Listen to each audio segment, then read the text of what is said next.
2022년 7월 31일 에스라 소그룹을 위한 나눔 영상입니다. 너무 늦어서 죄송하고요. 먼저 고린도후서 10장 12절에서 18절 본문을 한 번씩 큐티하면서 읽어보셨을 거고 아니면 지금이라도 한번 읽어보시면 좋을 것 같습니다. 저랑 같이 먼저 본문을 한번 이해하고 또 질문들 우리가 좀 생각하고 짚어야 할 부분을 함께 좀 나누도록 할게요. 자, 먼저 본문을 쭉 보시면 12절에 자기를 칭찬하는 어떤 자가 등장하고 18절에는 옳다 인정함을 받는 자가 등장합니다. 그래서 이 둘을 대조하고 있어요. 바울은 옳다 인정함을 받는 자입니다. 그러면은 누구에게 옳다 인정함을 받는가? 주께서 옳다 인정합니다. 그래서 자기를 칭찬하는 사람이 있고 18절을 보시면 주께서 칭찬하는 자가 있어요. 그래서 그 부분을 잘 유념하고 오늘 성경 본문을 보면 됩니다.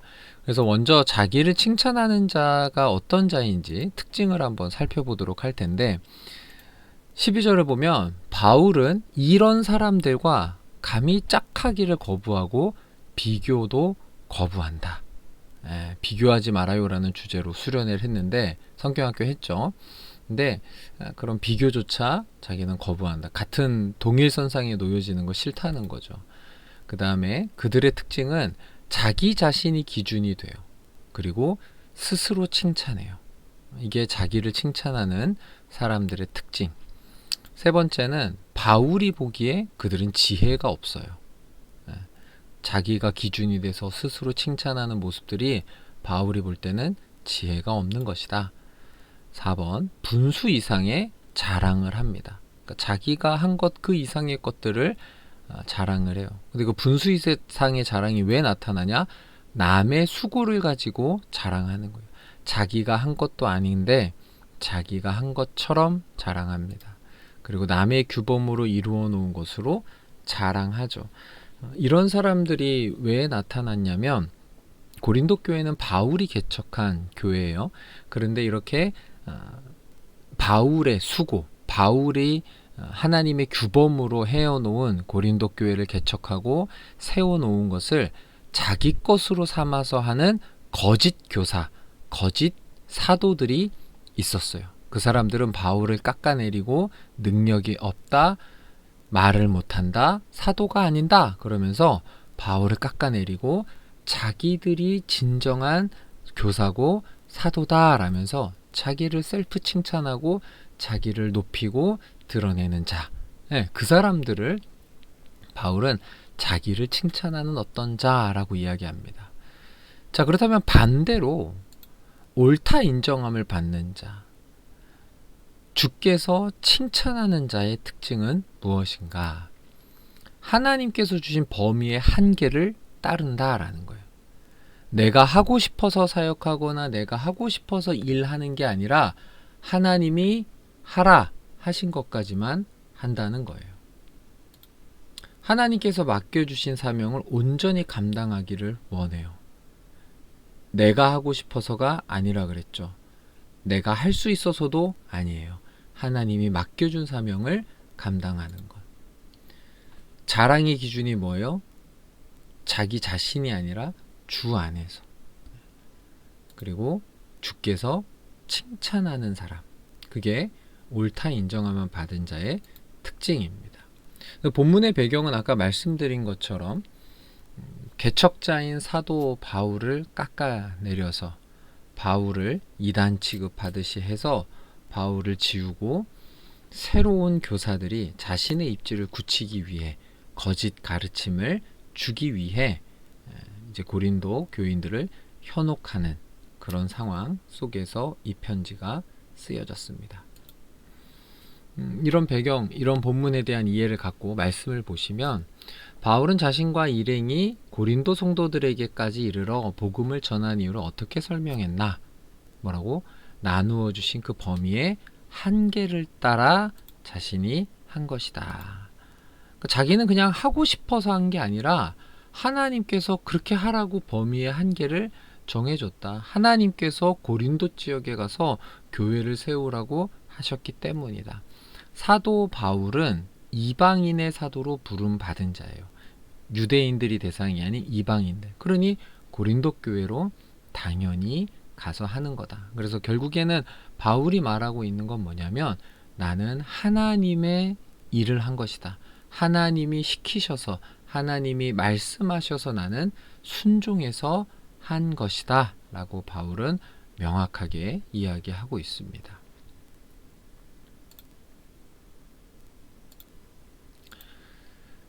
사역을 하다가 오해를 받고 어려움을 당하면서도 나의 소명을 확신하며 끝까지 감당한 일이 있다면 나누어 보세요. 바울의 상황이 지금 어떻다는 거예요? 사역하다가 오해받고 어려움을 당했다라는 거예요. 나의 소명을 확신하며 끝까지 감당하네. 근데 이렇게 말하면은 아마 우리 청년들 가운데서 이렇게 크게 공감이 안 되거나 또 난 사역을 안 하는데 뭐 이런 사람들이 있을 수 있어요. 그러다 보니까 요 사역이라는 단어에 대해서 조금 더 쉽게 또 그리고 다양하게 좀 풀어주면 좋을 것 같아요. 우리 가운데서 찬양팀 하는 친구들 사역하고 있는 거죠. 그리고 교사들, 그리고 어떠한 봉사하는 친구들, 그리고 심지어 그냥 신앙생활을 가정에서 부모님들이 안 믿는 가운데 하고 있다? 저는 그것도 이러한 어떤 믿음의 사역이라고 좀 풀어줘도 좋을 것 같아요. 그리고 캠퍼스 안에서 불신자들이 가득한 속에서 또 신앙생활을 이어가고 있는 것. 그래서 우리 리더들이 조금 더 이 사역이라는 측면을 조금 더 고민해보고 또 맡겨진 그 사랑원들의 상황들을 생각하면서 그 친구들에게 물어볼 수 있었으면 좋겠어요. 너는 이런 거 할 때 어떤 오해를 받고 어떤 어려움은 없었는지 한번 그렇게 한번 물어보면서 조금 더 구체적으로 하고, 그 다음에 리더들도 이런 사역을 하다가 오해를 받거나 어려움을 당한 일이 있다면 한번 나누어 주면 상당히 좋을 것 같습니다. 두 번째 관찰과 묵상은 고린도 성도들의 믿음이 자라고 풍성해지길 소망한 바울은 한 걸음 더 나아가 어떤 비전을 말했나요? 고린도 지역을 넘어 복음을 전하는 것. 그러니까 바울이 이 편지를 그리고 이렇게 자신을 드러내면서 편지를 쓰고 주 안에서 자랑하는 이유가 뭐냐면 하나님의 뜻은 고린도 교회에서 복음이 멈추는 게 아니에요. 하나님의 뜻은 고린도 교회를 넘어서 더 나아가는 게 목표인데, 그게 하나님의 뜻인데 지금 고린도 교인들 때문에 길이 막힌 거예요. 고린도 교인들이 바울을 욕하고 얘는 사도가 아니다 이렇게 말해버리니까 바울의 사역이 확장하지 못하는 거예요. 근데 하나님의 뜻은 뭐라고요? 바울을 통해서 복음이 더 전파되는 게 하나님의 뜻이에요. 그래서 바울이 답답해서 편지를 쓰는 거예요. 자기를 욕해서 편지를 쓰는 것도 아니고 사도가 아니라고 비아냥거려서 편지를 쓰는 것도 아니에요. 바울이 편지를 쓰는 것은 오로지 하나님의 뜻이 고린도 지역을 넘어서 복음이 더 흘러나가는 건데, 너네 고린도 지역에 있는 고린도 교회, 그것도 바울이 개척한 그 교회 사람들 때문에 이 복음 전파가 막히자 바울은 편지를 쓰는 겁니다. 그래서 바울은 고린도 교인들에게 그 하나님의 비전, 하나님의 뜻을 말해 주는 거예요. 내가 현재 가지고 있는 소망은 무엇이며 더 나아가 앞으로 이루고 싶은 비전은 무엇인지 나누어 보세요.